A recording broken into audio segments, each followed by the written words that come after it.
اور 50 کے بیچ میں ہونا چاہیے تھا, 30 ملین تو ہونا ہی نہیں چاہیے, یہ تو بہت کم ہے. تو لہٰذا لوگوں کو گولی دے رہی ہیں, لیکن یہاں پہ لوگ بیٹھے ہیں جو اس کی کیلکولیشن بھی کر سکتے ہیں, کیونکہ یہ جو لوگ 30 لاکھ گئے ہیں اور یہ لوگ اسی لیے گئے ہیں کہ انہوں نے پیچھے پیسے بھیجنے ہیں, کسی نے اپنی فیملی کو بلانا ہے, تو یہ سارے پیسے وہاں سے آ رہے ہیں. ایک تو ان کی ترقی کا راز یہ ہے.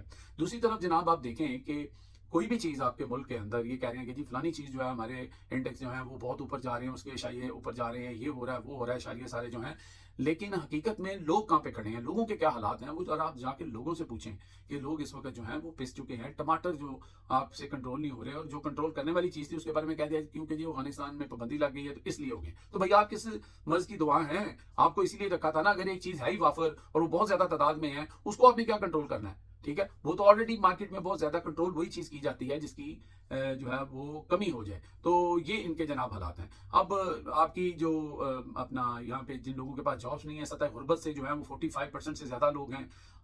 کوئی بھی چیز جو ہے عوامی لحاظ سے دیکھا جائے تو ان کو کوئی ریلیف نہیں ہے. عوام کی حالت پتلی سے پتلی ہوتی جا رہی ہے, اور یہ یہاں پہ شام آنے بجا رہے ہیں کہ جناب اس وقت ملک جو ہے وہ ٹیک آف کر گیا ہے اور بڑی زبردست ترقی ہو رہی ہے.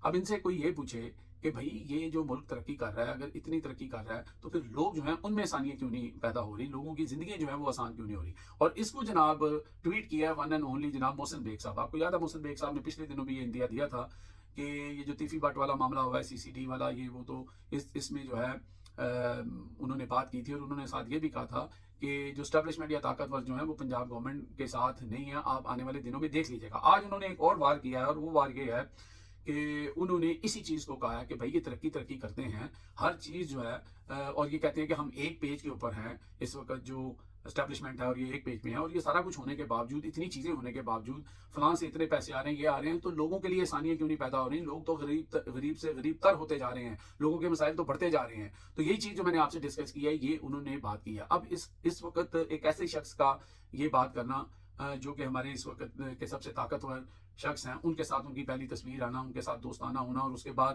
وہ کہتے ہیں نا ہلکی آنچ کے اوپر یا ہلکے تبلے کی تھاپ کے اوپر ہلکی ڈوز دینا, اس کا مطلب آپ سمجھ جائیں کہ جو ہی یہ معاملات حل ہوتے ہیں ایکسٹینشن والے, اور جو ہی ایک 27ویں ترمیم جو ہے اس کی بھی آمد ہے, اس کے اوپر بھی بلاول بھٹو اور جو مولانا صاحب ہیں ان کی ملاقات ہوئی ہے, تو یہ سارے چوزے ایک دفعہ پھر ایک جگہ پہ اکٹھے ہو رہے ہیں, اور وہ ہو ہی جانی ہے. اور وہ تلوار جو چلنی ہے, کیونکہ اب اور عوام کے اوپر کیا چلنی ہے یا پی ٹی آئی کے اوپر کیا چلنی ہے, وہ چلے گی جناب 18ویں ترمیم کے اوپر, وہ دیگر چیزوں پہ چلے گی. اور یہ سب چیزیں جب ہو جائیں گی, ججز پہ چلے گی, یہ سب چیزیں جب ان کے کنٹرول میں آ جائیں گی, ایک مکمل کنٹرول آ جائے گا, تو پھر آپ دیکھیں گے کہ یہی نون لیگ والے آپ کو بیان کرتے نظر آئیں گے. اور اس وقت تک وہ کہتے ہیں کہ اب پچھتاوے کیا ہوئے جب چڑیاں چگ گئیں کھیت. تو یہ ساری صورتحال ہے. اب آ جاتے ہیں جناب منیب فروخ صاحب کی طرف. منیب فروخ صاحب جو ہیں وہ ایک ٹاؤٹ صحافی ہیں, ایک ماؤتھ پیس ہیں, اور انہوں نے کہا جناب اگر اس طرح ہے تو پھر اس طرح سے ہی بدماشی ہے تو بدماشی سے ہی. انہوں نے سہیل افریدی کو لے کے یہ بات کی ہے.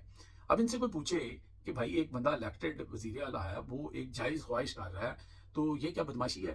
وہ عمران خان جو الیکشن کروانا چاہتا تھا, جس نے اسمبلیاں توڑ دی اور الیکشن کرانا چاہتا تھا, آپ نے وہ سارا ریورس کر لیا, رجیم چینج کر لیا. بدماشی وہ تھی یا یہ تھی. اور وہ جو تقریباً 1.5-2 سال حکومت جو ہے وہ بغیر الیکشن کے چلائی گئی, اور اس میں لوٹ کھسوٹ ہوئی, گندم کا سکینڈل آیا, ساری چیزیں ہیں, بدماشی وہ تھی یا یہ تھی. پھر جو پی ٹی آئی کے ساتھ 26 نومبر کو ہوا, تو بدماشی وہ تھی یا پھر بدماشی عمران خان کر رہا ہے. اور پھر اب جو مرید کے میں ہو رہا ہے, یہ بدماشی ہے یا بدماشی پاکستان کے جو لوگ ہیں وہ کر رہے ہیں. تو یہ جو بدماشی آپ بتا رہے ہیں وہ ایک ان کا رائٹ ہے, ایک حق ہے, تو لوگ اس کے اوپر سوال اٹھاتے ہیں اور اٹھاتے رہیں گے.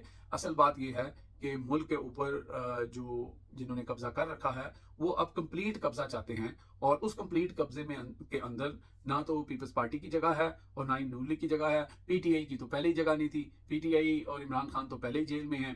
تو اب دیکھتے ہیں کہ یہ صورتحال کیا ہوتی ہے. البتہ آنے والے دن جو ہیں وہ اسی بات کا اندیا دے رہے ہیں. مجھے اس میں کوئی ڈاؤٹ نہیں ہے. میری یہ ویڈیو سنبھال کے رکھیے گا کہ اس کو 5 مہینے لگیں, اس کو 6 مہینے لگیں, اس کو سال لگ جائے, یہ ہونا ہی ہونا ہے, اور یہ ہو کے رہے گا. اگر یہ نظام اسی طرح چلتا رہا, اور جو طاقتوروں کی جو ڈیزائر اور خواہش ہے اس کے اندر اس وقت کی موجودہ جو جماعتیں ہیں, چاہے فارم 47 پہ ہی ہیں, وہ اگر ان کے ساتھ اسی طرح بچھی رہیں اور ان کی ہر چیز کے اوپر لبیک کہتی رہیں, تو وہ دن دور نہیں. اب تک کے لیے اتنا ہی جی. دیکھتے ہیں میرا channel hit list by Amjad Chaudhry.